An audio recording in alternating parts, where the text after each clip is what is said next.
సెలయేరు పారుతున్న వేళ పక్షులు అటు ఇటు ఎగురుతూ ఉంటే, వింత వింత పక్షులు కనువిందు చేస్తూ కళ్ళకు కనిపిస్తూ ఉంటే ఎంత ఆనందంగా ఉంటుందో తెలుసా.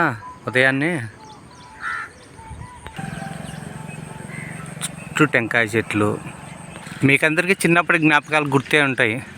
4 ఎర్ర లారీలు, 4 పచ్చ లారీలు అన్నట్టు. ఒక టెంకాయ చెట్టు, 2 వేప చెట్లు. ఒక టెంకాయ చెట్టు పక్కనే 2 వేప చెట్లు.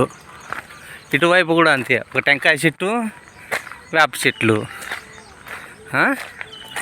ఇదేనండి మా ఊరు సహజ అందానికి నిదర్శనం.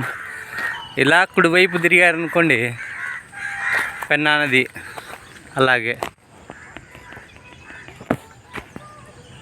చూడండి,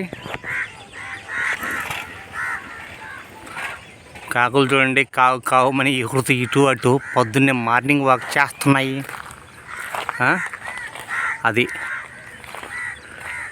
ఇంటికి బంధువులు వస్తారంటారు కదా, ఈ కాకులు అరుస్తుంటే బంధువులు వస్తారు ఇంటి దగ్గరికి వచ్చి అంటారు కదా. ఈ కాకులు బంధువులు ఎవరు వస్తున్నారు ఏంటి అనేసి ఇక్కడి నుంచి చూసి ఎవరింటికి వెళ్తున్నారో వాళ్ళని కనుక్కొని వాళ్ళ ఇంటికి వెళ్ళి ముందుగానే వాలిపోతాయి. అదండి మా ఊరు స్పెషాలిటీ. అయితే ఈ రోడ్డు ఇంకా కన్స్ట్రక్షన్లో ఉంది కాబట్టి కొంచెం ఇబ్బంది పడుతున్నారు జనాలు. సో వన్స్ ఈ రోడ్ కన్స్ట్రక్షన్ అయిపోయి తార్ రోడ్ వచ్చేసిందంటే మా ఊరికి మించిన పర్యాటక ప్రదేశము నాకు తెలిసి ఈ చుట్టుపక్కల గ్రామాలు ఎక్కడే లేదండి. టాటాయ్ జర జర జై జర జర జై జర జర జై.